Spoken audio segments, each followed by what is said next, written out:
Chapter 1. No. Constance shouted. What did you say?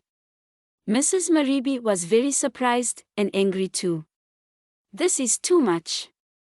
Constance repeated, still shouting. I refuse to do work like this. Refuse? Mrs. Mariby asked, looking over the top of her reading glasses. Yes, I refuse, Constance replied. I've made my position very clear already. This is the last straw. This really is too much. I think we'd better talk to Mr. Tembisa, said Mrs. Mariby quietly. Don't you, my dear? Constance sighed deeply. She looked at the older woman. She realized she would have to change her attitude a little. I'm sorry, Ma. I shouldn't have shouted like that. But I still believe that I'm being given work that is too menial for a person with my qualifications. Mrs. Mariby nodded her head in a motherly way. I understand what you are saying, Constance. I understand very well. But you are wrong, my dear. And I still think we should talk to Mr. Tembisa. We need to make a few things clear. Constance smiled a little. Mrs. Mariby spoke quietly, and her manner seemed to be one of kindness, but when she said that they needed to make things clear, she meant only one thing. Constance Majolo must learn to accept instructions without argument and without losing her temper. I've apologized, Constance said. I don't think we need to involve Peter, do you?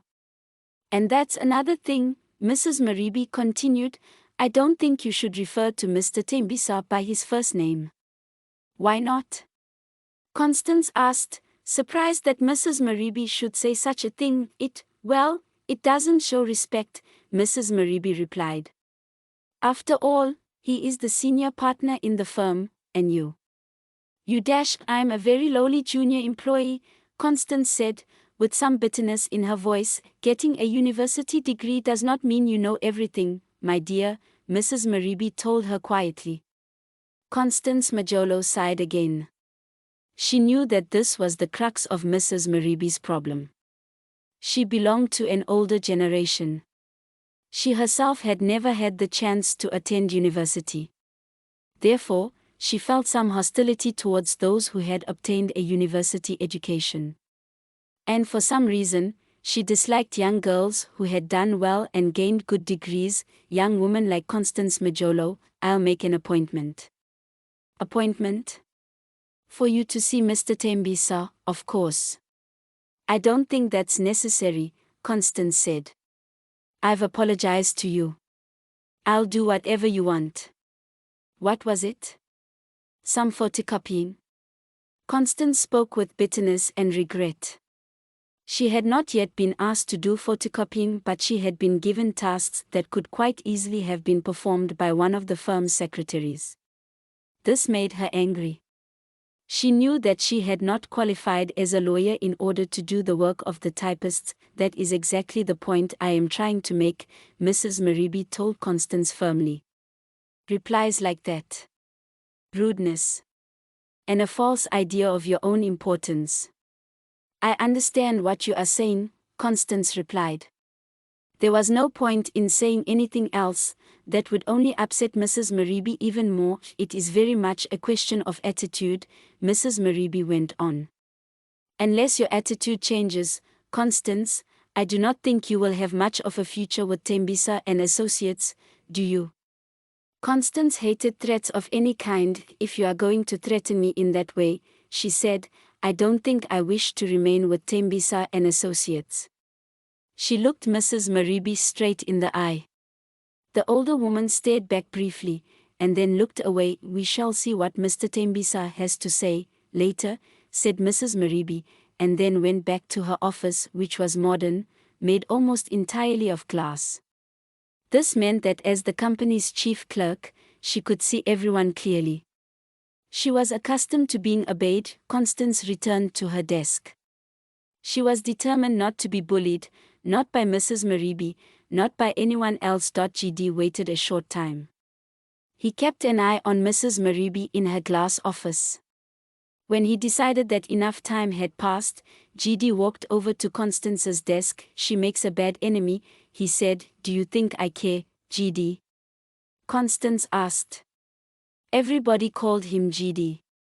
There must have been a reason for this, but Constance did not know what it was and had never asked him about it. GD had some papers in his hand.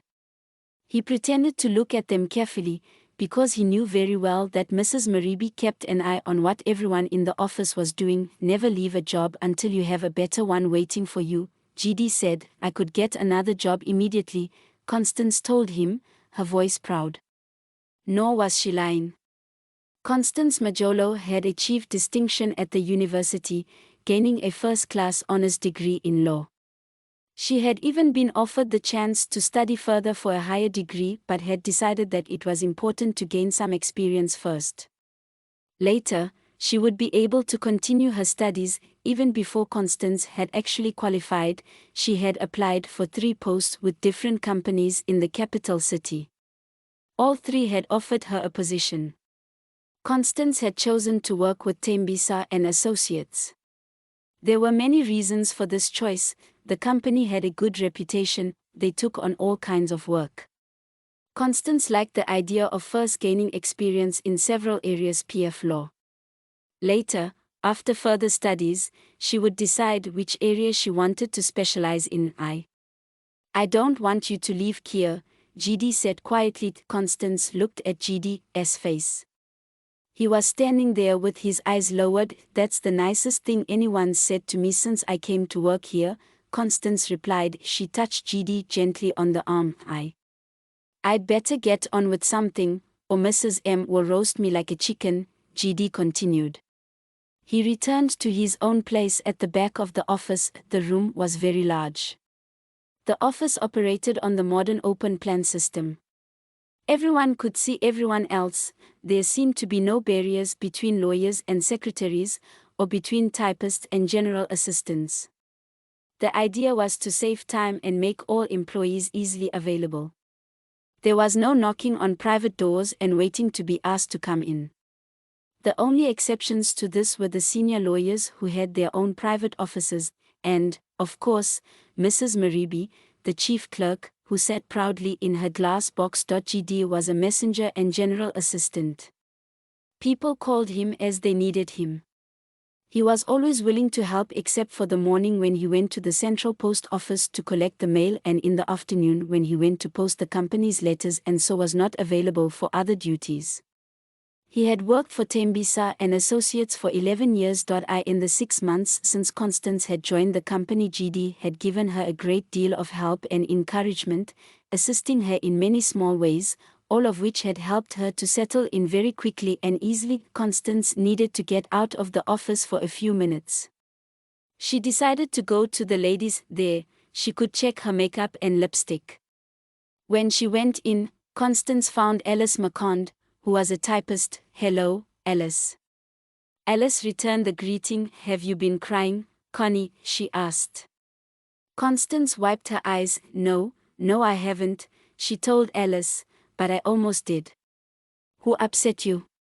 Alice had been out of the office for some time and had not witnessed the argument between Constance and the chief clerk. "It doesn't matter," Constance replied. There was no point in chattering with a typist or anyone else, for that matter. Any remarks made were always reported, and Constance had no wish to gain a reputation as a gossip. "Was it the dragon?" Alice asked. She had a nickname for everyone in the office, Mrs. Maribi. "No, not really," Constance said. "Anyway, she's only doing her duty, I suppose. If she ever tries to give me a hard time, I'll tell her to go away and trouble someone else," Alice said, checking her eyeliner. Constance smiled a little. It is easy to talk big, not so easy to be brave. She knew that people like Alice would not dare to be rude to Mrs. Maribi or anyone else in a position of power and authority. By the time Constance returned to her office, she felt much better. Her anger had subsided. Consider Carrot ably. As she passed GD, she smiled at him. He smiled back in a shy way. He was that kind of guy. Instead of sitting down at her desk, Constance went to the chief clerk's office. Mrs. Mariby was not there. Constance sighed. Just as she was about to return to her desk, she saw Mrs. Mariby coming out of Peter Tembisa's office. "Could I talk to you, Mrs. Mariby?" Constance asked. Mrs. Mariby peered over her glasses. When she did this, she looked much older than she really was. Nobody in the office knew what age Mrs. Mariby was exactly, but she must have been about 50. She had already worked for the business for many years, ever since Peter Tembisa had formed his own law company, and that was more than 20 years ago. "Come in, Constance, just a few minutes." "I'm very busy." That put Constance in her place.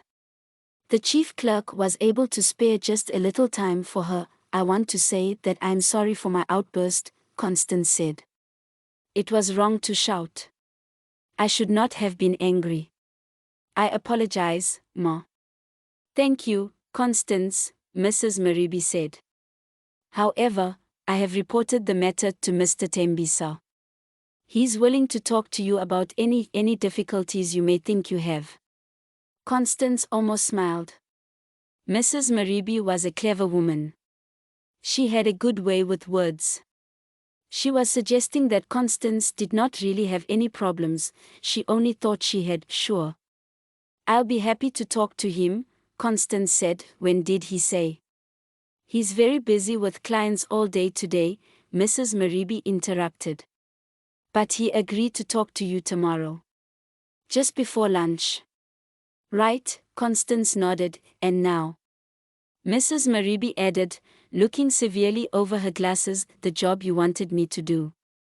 "The old lady and the last will and testament," Constance said. "You are willing to do it now?" Mrs. Mariby asked, hardly able to hide the triumph she felt. Constance almost replied that she did not seem to have any choice at the moment. However, she bit back her words. "Yes," she said quietly. Constance knew that she could afford to be quiet at this moment. Later in the week, she would sort matters out with Peter Tembisa. After that interview, she would not be taking menial jobs from Mrs. Mariby. Of that she was certain. Mrs. Clark in Hillside. "She wants to dictate her will," Mrs. Mariby said.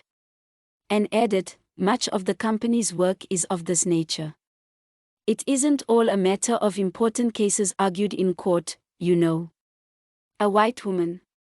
Constance asked. "We take clients from all groups," Mrs. Mariby replied. "We do not choose our clients. They choose us." "Why didn't she come here to the office?" "She is an old woman, and not in the best of health," Mrs. Mariby explained. Constance said no more just then. Of course, she realized well enough that a law firm takes clients from all groups and races within the nation. And if a client could not come to the office, then someone must go to the client. In the end, the client paid a little more for the service. She also knew or believed that she knew that there was little to interest her in listening to the unimportant details of a will from an old white woman. She would, she guessed, have to listen to stories of the past, how wonderful things were in those days, how things had changed for the worse. Constance could do without that kind of talk. "Take Ndlovu with you," Mrs. Mariby said. "He is always a willing worker." That was another sharp dig from Mrs. Mariby's knife. GD was always a willing worker, unlike some people. Mrs. Mariby looked at her wristwatch. "Mrs. Clark will be expecting you. If you leave now, you may there on time." Constance stood up, smiled, and said that she would inform GD immediately. "Thank you, Ma. You are very kind," she said. Constance was not a foolish young woman. 30 minutes later, Constance and GD had found the hillside going to be a bit boring thing I've ever done in my whole life, Constance said. She turned the steering wheel of her motor car and drove into the drive of the house. It was number 34. "You may be wrong," GD replied. "Sorry?" Constance said she had been concentrating on getting through the gates safely. "You never know what may turn up. Lou is like that. Life can be full of surprises. Really full of surprises." "Do you think so?" Constance said, smiling gently. I know so, GD replied. This may turn out to be the most exciting part of your life.